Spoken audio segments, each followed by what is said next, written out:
Hello दोस्तों, कैसे हो आप सभी। उम्मीद करती हूँ कि आप अच्छे होंगे और स्वस्थ होंगे। मैं हूँ कोमल योगी और स्वागत है आपका कोमल सुंडा के इस यूट्यूब चैनल में।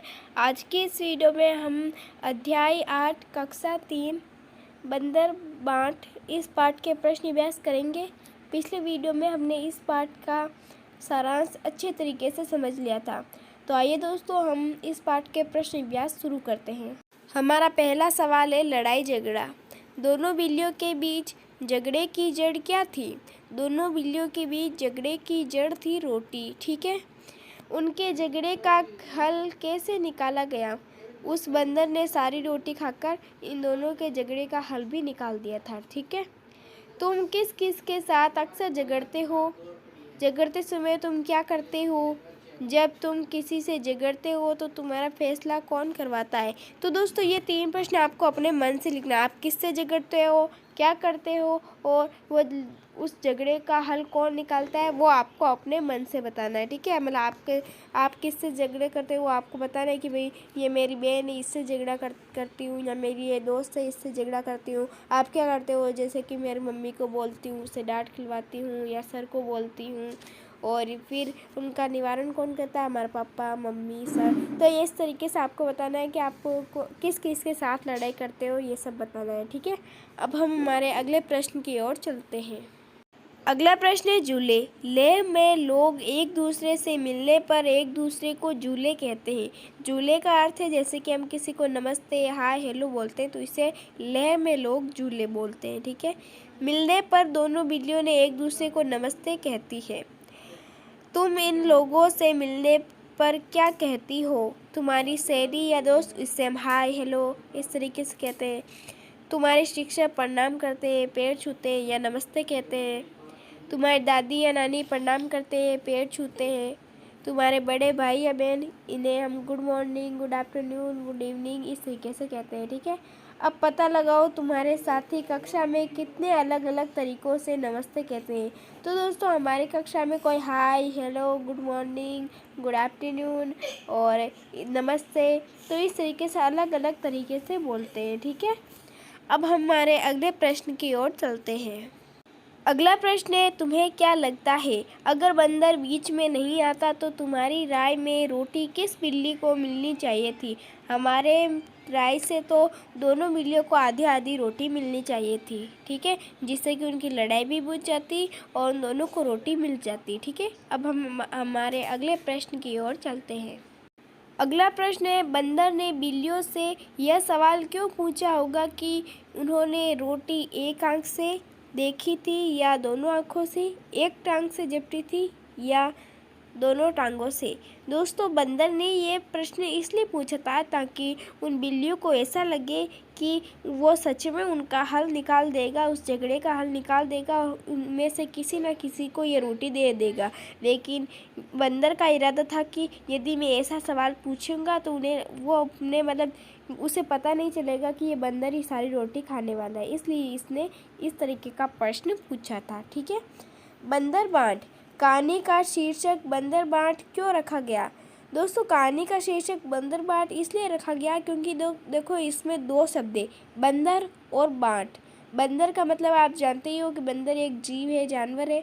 बांट यानी किसी भी चीज़ का बंटवारा करना।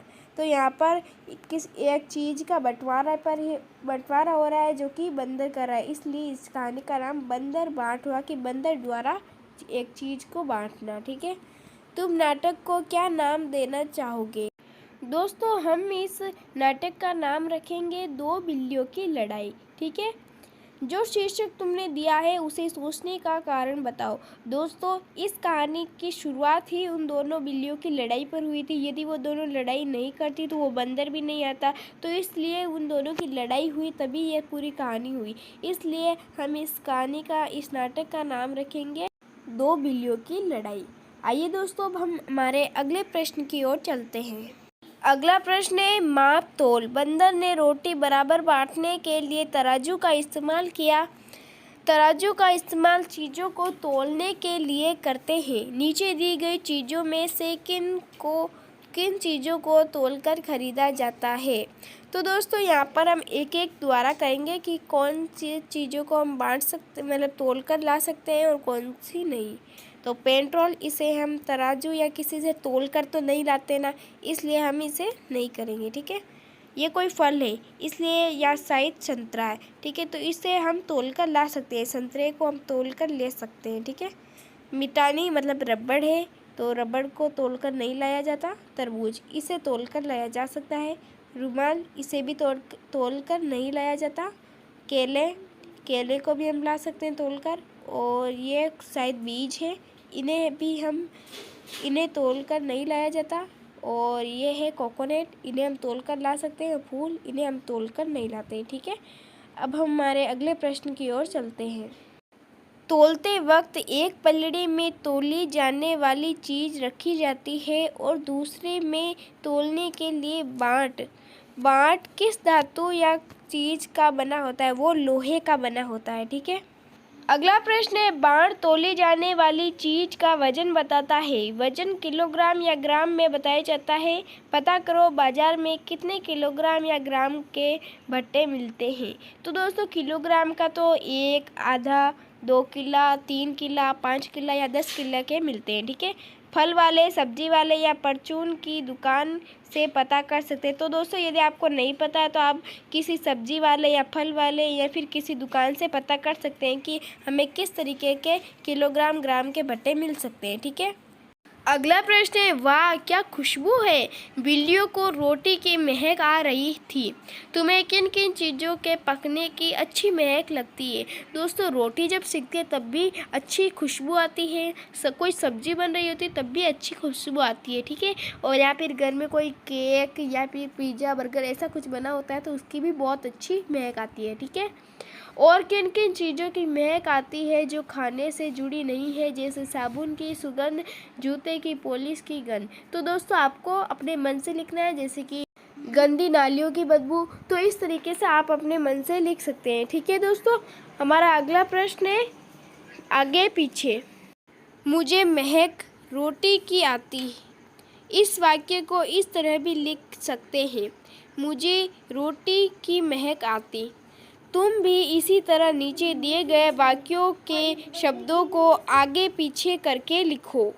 दोस्तों में नीचे 2 वाक्य दिए गए हैं। उसी खोज में मैं भी निकली हूँ।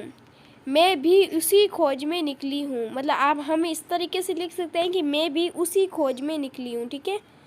रखी मेज पर है वो रोटी मेज पर रखी है। तो इस तरीके से हम लिख सकते हैं, ठीक है। अगले प्रश्न की ओर चलते हैं। दोस्तों इस तरफ हमें 3 वाक्य और दिए गए हैं।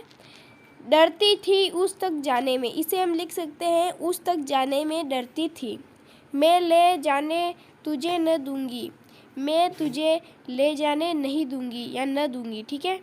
अगला वाक्य है, जो पहले दे के हक उसका है रोटी पर। तो इसे हम लिख सकते हैं जो पहले दे के उसका रोटी पर हक है, ठीक है। तो इस तरीके से हम लिख सकते हैं। अब हम अगले प्रश्न की ओर चलते हैं। अगला प्रश्न है, एक और बंटवारा। अगले दिन दोनों बिल्लियों को एक तरबूज मिला। दोनों सोचने लगी इस तरबूज को कैसे बांटा जाए कि तभी फिर से बंदर आ गया। आगे क्या हुआ होगा? तो दोस्तों एक बार बंदर चकमा देके चला गया था, तो बिल्लियों को वैसे भी पता था, तो वो उसे वो जैसे ही आता है वो दोनों जिस तरीके से टुकड़ा करती है उस तरीके से कर जड़ से वो तरबूज खा लेती है, जिससे कि वो भी खा सके और वो बंदर उस तरबूज को ले जा ना सके, ठीक है। तो इस तरीके से ये हमारी कहानी इसी छोटे से 2 वाक्यों में ही ख़त्म हो जाती है, ठीक है। तो दोस्तों आज के लिए इतना ही। अगले जो पन्ने हैं उन पर जो प्रश्न व्यास है वो कुछ तस्वीरों के हैं, तो वो आपको अपने मन से स्वयं करने हैं, ठीक है दोस्तों। तो आज के लिए इतना ही। उम्मीद करती हूँ कि आपको ये वीडियो अच्छा लगा होगा। यदि वीडियो अच्छा लगे तो लाइक करें और इस चैनल पर नए हैं तो सब्सक्राइब करना बिल्कुल भी ना भूलें। धन्यवाद दोस्तों, हम मिलते हैं इसी चैनल के अगले वीडियो में। तब तक के लिए इसी तरह हंसते रहो, हंसाते रहो, पढ़ते रहो और आगे बढ़ते रहो। धन्यवाद दोस्तों, आपका दिन शुभ रहे।